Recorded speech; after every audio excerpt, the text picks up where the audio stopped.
Ito na po yung bagong i-restore po natin na shoes at yung swelas niya kailangan po maibalik po sa dati pero hindi na po ito yung swelas na ito. So ayan, kitang-kita yung sira. Ito na po yung pinakang bagong swelas po natin yan, 'di ba? Sobrang ganda niya na. Oh, 'di ba?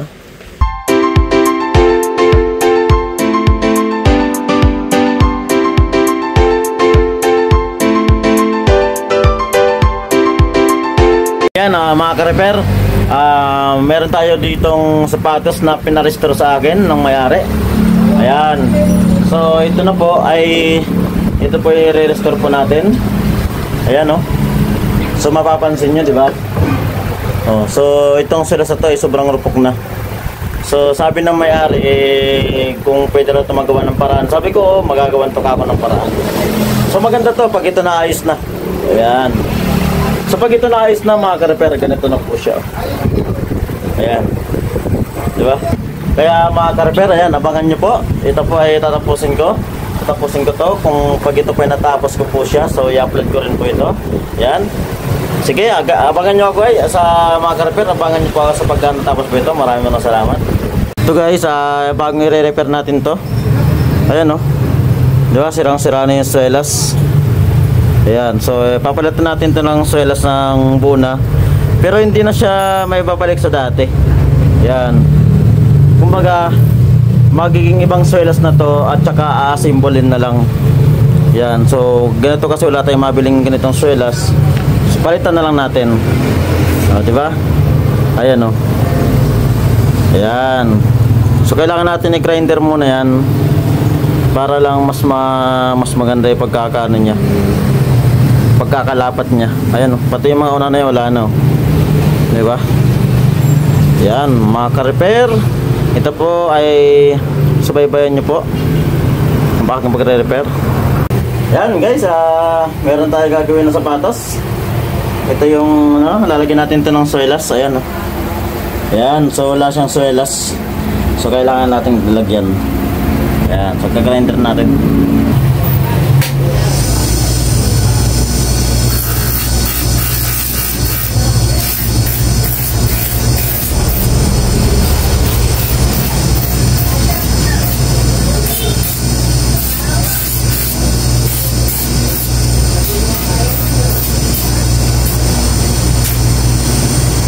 So ito na siya guys, oh. Di ba? So pininis ko na siya para yung bako-bako niya matanggal. So papalitan natin ng swelas yan. So ito na, kailangan natin dito ng papel. Ayan. Ito po yung papel na pattern. Yung pattern po siya para dito sa swelas. So ito po kasi yung swelas na yan, hindi siya kailangan na kailangan siya ng pattern kasi para mas makuha yung pinakang hubog na yan. Ayan. Diba? Ayan, guguhitan ko muna siya.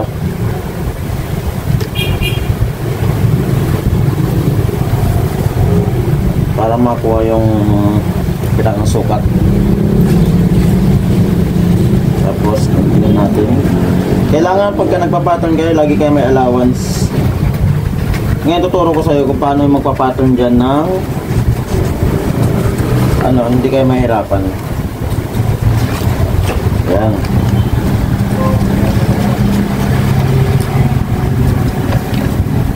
Ayan. Tapos dapat meron kayo dapat na tape na ganito. Ayan. Tape. So ito na nga, nilalagyan ko siya ng mga tape kasi dyan nilalagay yung pinakang pinakang papel na gagawin pattern. So nilalagyan natin dito para hindi siya hindi siya gumagalaw yung pinakang pattern. Ayan. So tape lang ang kailangan niya, tape.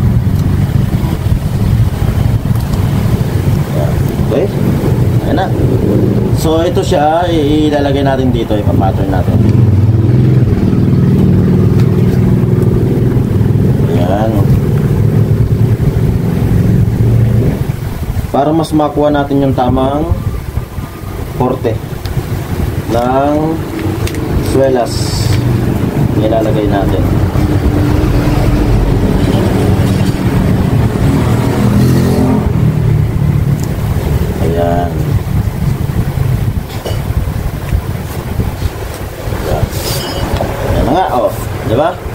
So dito na kayo magpa-pattern. Okay lang kung yung mga papel na kahit mga sira na, mga pinaitatapon nyo na, pwede nyo na papapahinabangan dito.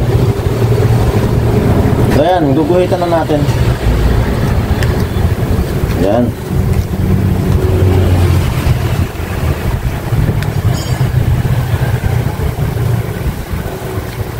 Ito ang pinakamabilis sa mag-pattern. Ayan. Ito kasi kaya siya dito ang pinakam-pattern ko. Kasi nga malalim kasi itong ano, nasa bandang gilid niya. Ayan. Malalim kasi siya, kailangan makakuha yung pinakang korte. O, diba? Ayan, so naguhitin ko na po siya. Ayan, yung pinakang pattern niya. Ayan. Kahit yung unahan makukuha po yan, kasi ito kasi nasa ano po yan, nakaangat po kasi siya. So kailangan siya nakaganon. Ayan, may mga guhit na po yan lahat. So ayan, so tatanggalin natin. Ayan.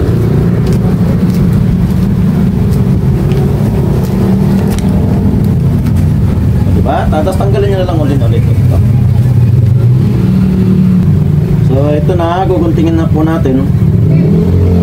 Dapat yung paggunting nyo, yung pinakang may sulit nyo na yan, yung may pinakang ballpen na yan, huwag nyo lalagpasan. Kailangan yung pinaguhitan na yan ay dapat man nasa labas lang. Yan. Kasi yung clearance kasi niyan, minsan kulang pa yung clearance niyan. Pero pag nilapat na yan, eh saktong-sakto na rin. So ito na po siya, matatapos na. Tapos ang susunod natin na pattern ay yung pinakang swirless. Ayan. Diba?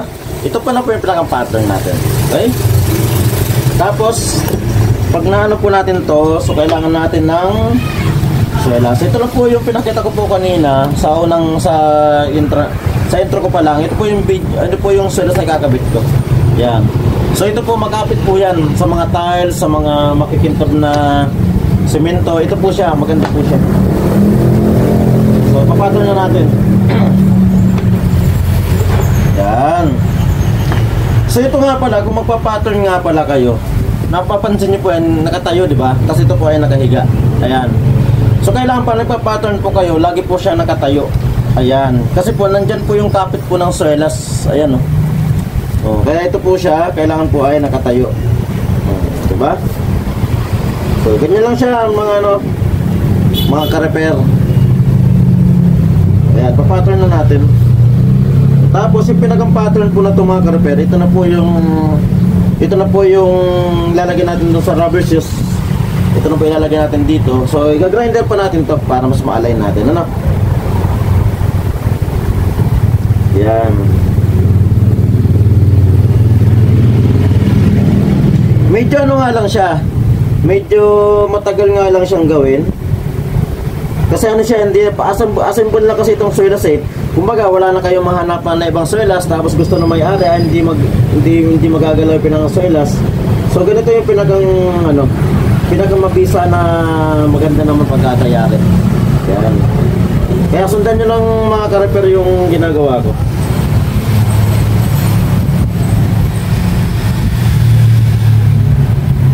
Yan. So ayan, yung pinaka-pattern nyo po kailangan hindi siya po lagi nagagalaw po, ano? Kasi pansa na nagagalaw kasi yan, ano po yan, nadidisalign po. Yan. Kasi pag ito pinag-cutting nyo na, kailangan po ito ay para sa paras po dun sa pinaka-pattern nyo. Yan, di ba? Ayan mga ka-repair, oh. Ayan na po siya. So ito na po yung i-grinder natin mamaya. So ito na po yung dalawa, natapos ko na po siya. So tatapasin ko na lang siya ulit. Ayan, pinakang guhit na yan. Tatapasin ko na lang po ulit yan. Yan, yung katulad po kanina, yung sabi ko po na kailangan may clearance po kayo sa may ano po na yan. May clearance po ng kaunti, pero hindi naman, saktong-sakto lang din naman sa may guhit na yan. Ayan, ibig sabihin, yung pinaka-clearance po na yan, sa labas po ng guhit, ang pinaka-guguntingin nyo. Ayan guys, oh. Diba?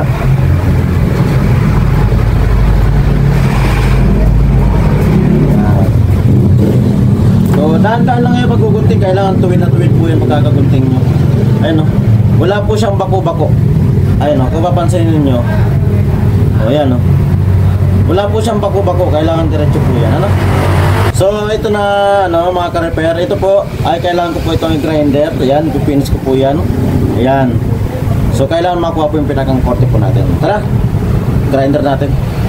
So ito na po, kailangan natin ito ay grinder. Ayan, grinder na po natin siya. Kasi ito tatanggalin yung pinakang kinis po na yan, kailangan po natin tanggalin po yan. Ayan. Kasi pagka ito po kasing kinis na natin, hindi po siya natanggal, at pinag-grabyan lang po yan, hindi po siya dumayano po siya, hindi po siya dumidikit po sa rugby po, ha.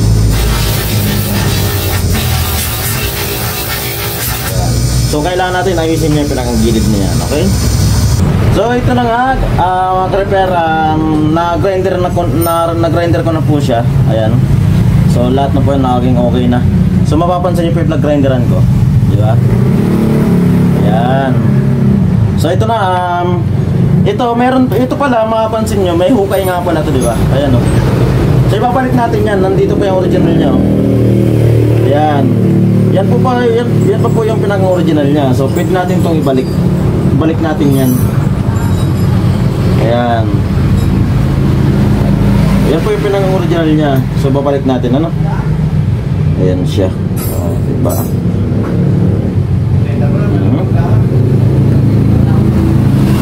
Okay. Ayan, so rugby na natin. Ito lang muna rarugbihan natin kasi lalapat muna natin siya. Diba? Tapos ito. Tapos ito guys, lalagyan na natin ito ng kanal. Yan po yung pinagdadaanan po ng sinulid dyan. So lalagyan po natin itong kanal. Yan. So ito nga pala yung pinangkakanal ko, yung beta. Yan, sobrang tagal na po itong panahon. Ito pa po yung ginagamit. Pero pwede po dito yung cutter, pwede po yung beta, pwede po yung pangkanal. Pero ito talagang ginagamit ko para mas tuwid na tuwid.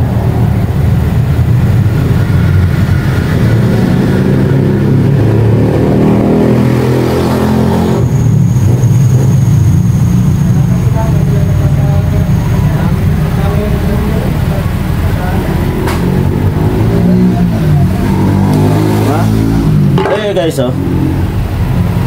Ayan, may kanal na po siya. Ayan. At ito na nga, ayan, may mga kanal na po yan.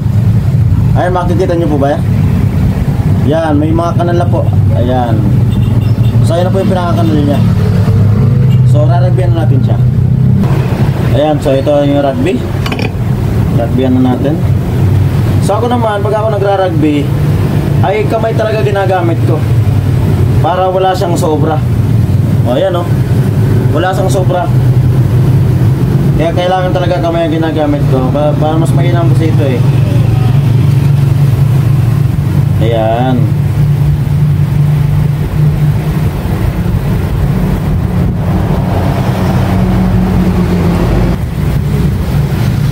Ayun mga ka-repair, tingnan nyo. Kung mapapansin nyo, nag-rugby lang ako, nasa pinakang gilid lang muna lahat. Ayan o, diba? Hindi mo na siya kailangan rugbyan po lahat. Kasi nga, pag ito ay dinikit na, pag ito ay dinikit na siya dito, kunwari ito, dinikit na dito. Pag nagkamali po kasi kayo, ang hirap ng tuklapin, kailangan ito, mamaya medyo basa pa siya, saka lang siya didikit. Kaya dito lang muna patutuin natin. Ayan o. So ito naman, yung swelas na to. Ito, bawat gilid lang muna. Ayan. Ito, pagka lalagyan nyo yung gitna nito, pagka yun ay lalapat na. Ayan o. Bawat gilid lang muna ang raragberon natin. Yan. So, ito na o. Tapos, pagka natapos yung rugbihan to, so patuyuin nyo na lang. Patuyuin nyo ng mga 10 minutes. Pwede na po siya mga 10 minutes. Tuyong-tuyo na po yan. O, diba? So, ito na po. Yan. Yan, patutuyin na lang natin siya. Ayan, okay na. Ito na po yung screws. Ayan, ito po yung dalawa. Ayan, diba? Patutuyin na lang po natin yan. At ito na nga, ito naman ang lalagyan natin, yung pinakang gitna naman. Kasi natuyo na siya eh, oh. So, gitna naman ang lalagyan natin. Ayan. So, bakit kasi ito ay basa pa? Kasi pag ito kasi inilapat natin, pagka dinumikit siya at magkamali ka, pwede mo siyang tuklapin. kumbaga hindi siya hirap tuklapin, hindi siya compare nung basang-basa pa. Tapos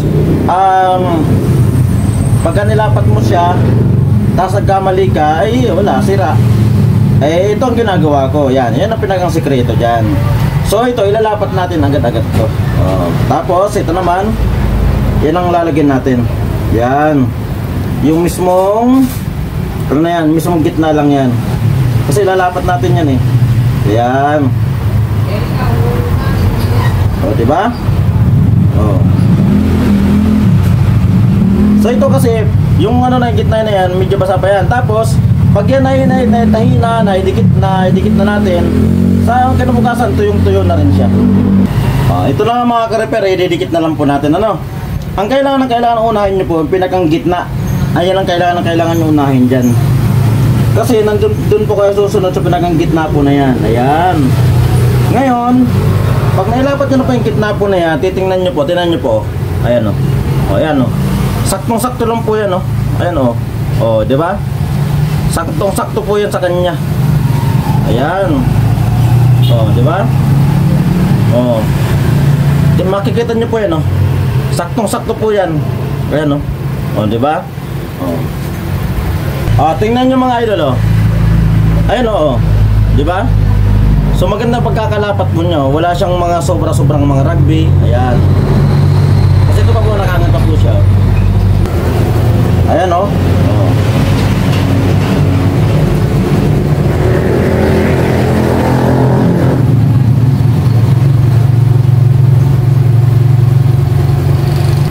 Ito mga ka-repair, magagamit po tayo nito. Ito po yung panghatak po dito sa may unahan. Yan.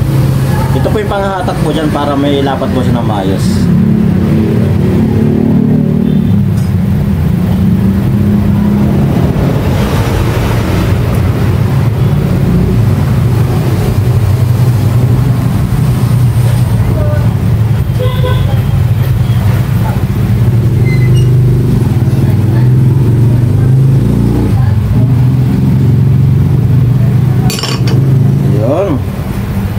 Diba mga ka-repair?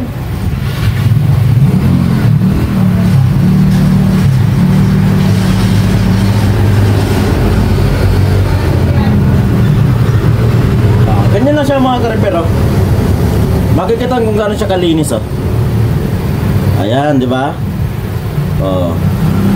Ito na siya mga ka-repair. Ayan. So hindi pa siya naman siya nailapat. Ayan, ito na po siya. Diba? Ayos. Tapos itatahin na lang po natin itong mga ka-repair. Makikita nyo po yung pinaka-resulta po nito. Ito na mga ka-repair, itatahin na po natin. So kung anong kulay po ng swelas, ganun din po ang kulay po niyan. Ayan diba? Para hindi siya masyadong halata. Ayan. So ito na mga ka-repair, itatahin na po natin ito.